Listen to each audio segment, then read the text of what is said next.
अस्सलाम वालेकुम। उम्मीद है कि आप सब खैरियत से होंगे। तो आज हम अपना नेक्स्ट लेक्चर स्टार्ट कर रहे हैं जो कि हमारे पास है एक्सोस्केलेटन। तो एक्सोस्केलेटन क्या होता है कि exoskeleton is a hard and outer covering to which internal muscles are attach. मतलब एक्सोस्केलेटन हमारे पास एक आउटर हार्ड कवरिंग है जिससे इंटरनल मसल्स, हमारे पास जो बॉडी के मसल्स होते हैं वो अटैच होते हैं।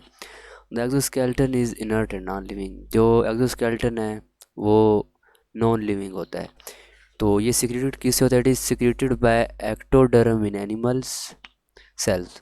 और एनिमल सेल्स में ये एक्टोडर्म से सिक्रीट होता है। हमारे मतलब बॉडी में एम्ब्रियोनिक स्टेज पे एक्टोडर्म, एंडोडर्म, मेसोडर्म जो 3 लेयर्स होती हैं, तो उनमें से एक्टोडर्म से ये सिक्रेट होता है। इंपॉर्टेंट एमसीक्यूज है। It is composed of 2 layers. तो इसमें 2 लेयर्स होती हैं। इस सबसे जो ऊपर वाली होती है एपिक्यूटिकल होती है। तो ये क्योंकि इसको एपिक्यूटिकल इसलिए कहते हैं क्योंकि इसमें वैक्सी लिपोप्रोटीन होते हैं।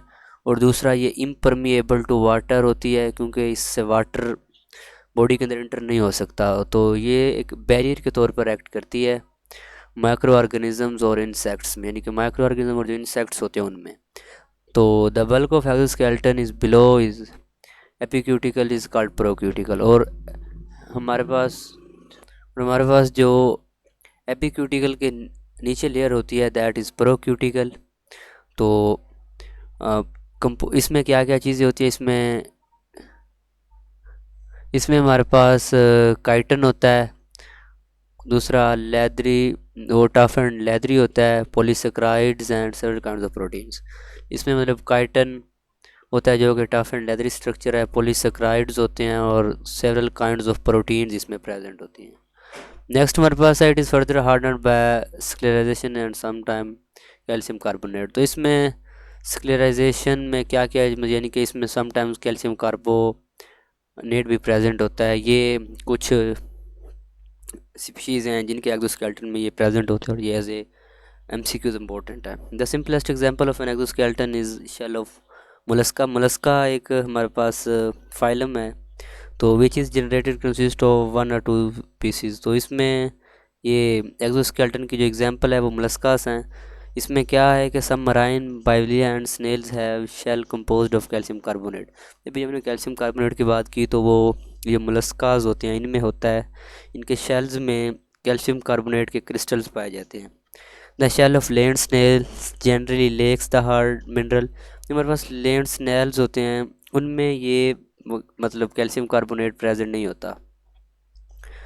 और molluscan cell can grow as animal grow and growth rings appear on the shell. और जैसे ही मतलब एक एनिमल ग्रो करता है उनका जो सेल होता है, उनका जो शेल होता है वो भी उनके साथ ग्रो कर रहा होता है। The soft part of the mollusca body have hydroskeletal skeleton. तो जो मोलस्कास में हाइड्रोस्टेटिक स्केलेटन भी होता है और एक्सोस्केलेटन भी उसके मतलब ऑलमोस्ट हर एक में प्रेजेंट होता है क्योंकि ये आउटर कवरिंग होती है। नेक्स्ट है the most complex exoskeleton is found among the arthropods. और हमारे पास जो कम्प्लेक्स एक्सोस्केलेटन है वो आर्थ्रोपोड्स में फाइंड होता है। द arthropods have made a variety of adaptation to allow them to live and grow within. तो आर्थ्रोपोड्स का जो एक्सोस्केलेटन है उसमें उन्होंने कुछ अडाप्टेशन की है। अडाप्टेशन क्या होती है कि टाइम के अकॉर्डिंग, एक्सटर्नल या इंटरनल इन्वायरमेंट में चेंजेस के अकॉर्डिंग किसी भी ऑर्गेनिज्म का अपने अंदर कुछ न्यू चीज़ डेवलप कर लेना या अपने पहले से किसी ऑर्गन खत्म कर देना, दैट इज़ कॉल्ड अडाप्टेशन। तो उन्होंने अडेप्टेशन की हुई है अपने स्केलेटन में। तो वो क्या कर सकते हैं, उसके अंदर ग्रो कर सकते हैं। The invagination of skeleton form ridges and bear muscle attachment. तो उस क्या है कि उनके मसल और जो बोन्स हैं वो भी एक्सोस्केलेटन से अटैच होते हैं। Another modification of exoskeleton is the formation of joints. तो हमारे पास आर्थ्रोपोड का जो एक्सोस्केलेटन है उसमें जॉइंट्स भी प्रेजेंट होते हैं उनकी बॉडी में और वो उन्हें मूवमेंट करने में हेल्प करते हैं। The exoskeleton are thin, soft and flexible at joints, consequently joints move very easily. तो वहाँ पर एक्सोस्केलेटन जो होता है वो वीक होता है जाके वो जॉइंट्स की मदद से मूव कर सकें। Other modification of exoskeleton include sensory receptor called sensilla. तो उसमें जो उन्होंने अदर मॉडिफिकेशन की हुई है अपने एक्सोस्केलेटन में उसमें सेंसेला आ जाता है जो कि एक सेंसरी रिसेप्टर्स के तौर पर वर्क करता है।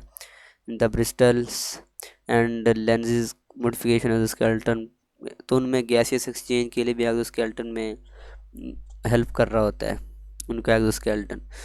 नेक्स्ट हमारे पास है कि the exoskeleton in arthropod protect the animals against their enemies rough and environment. तो उनका जो एक्सोस्केलेटन होता है वो एनिमल को हेल्प कर रहा होता है रफ एनवायरनमेंट में अपने एनिमीज़ के अगेंस्ट।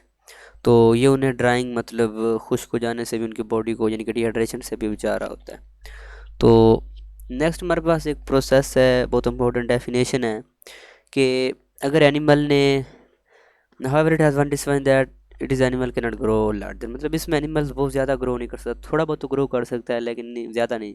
तो the animal therefore need to shed its exoskeleton periodically and replace it. तो यहाँ से एक डेफिनेशन है कि the animal need to shed its exoskeleton periodically and replace it is one of the larger size. This process is ecdysis या molting. Ecdysis या molting क्या होती है कि एनिमल्स को ग्रो करने के लिए अपने एक्सोस्केलेटन को शेड करना पड़ता है ताकि वो ग्रो कर सके और दोबारा एक एक्सोस्केलेटन जनरेट होता है। तो ये एक्डाइसिस है या मोल्टिंग है, इसके 4 स्टेजेस होते हैं। सबसे पहले क्या होता है कि एंजाइम सिक्रीट होते हैं जो कि हाइपोथर्मल ग्लैंड से वो ओल्ड एक्सोस्केलेटन को डाइजेस्ट कर देते हैं। नेक्स्ट हमारे पास है the digestion of endocuticle followed by secretion of new procuticle and epicuticle. हमने अभी 2 लेयर्स पढ़ी हैं, तो वो दोनों पहले एंडोक्यूटिकल जो होती है वो डाइजेस्ट हो जाती है और न्यू प्रोक्यूटिकल और एपिक्यूटिकल जो स्केलेटन की लेयर है एक्सोस्केलेटन की वो सिक्रीट हो जाती हैं। जो ओल्ड एक्सोस्केलेटन है वो स्प्रिट और पोर्स उसमें फॉर्म हो जाते हैं। तो न्यू एक्सोस्केलेटन हार्डन किया जाता है बाय कैल्शियम कार्बोनेट्स।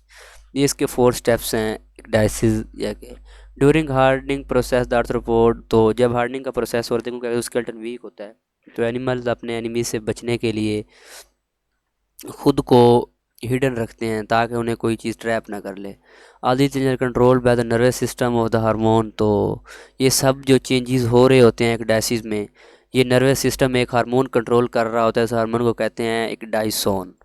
हार्मोन के एंड पे ओ एन ई यानी कि सोन इस तरह के वर्ड्स वगैरह आते हैं। तो ये बहुत इंपॉर्टेंट एम सी यूज़ है सोन। नेक्स्ट है ऐसा major function of the skeleton system as followed. तो major function of skeleton system हमारे पास हैं जो ये एक हमारे पास इम्पोर्टेंट लॉन्ग क्वेश्चन है, तो इसको हम थोड़ा डिटेल में डिस्कस करेंगे इंशाल्लाह अपने नेक्स्ट लेक्चर में।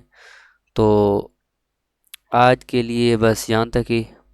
ख़ासकर ये भी एक बहुत इंपॉर्टेंट लॉन्ग क्वेश्चन है, इसमें 2-3 डेफिनेशंस हैं मोल्टिंग या एक्डाइसिस की और प्रोसेस ऑफ मोल्टिंग। ये कभी कभी सिर्फ ये प्रोसेस ही लॉन्ग क्वेश्चन में आ जाता है।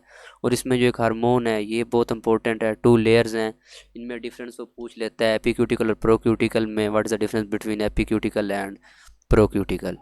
तो ये यहाँ तक आप इसको अच्छे से देख लें और अगर किसी का क्वेश्चन है तो आप कमेंट सेक्शन में पूछ सकते हैं। अपना बहुत सा ख्याल रखिए। अल्लाह हाफिज़।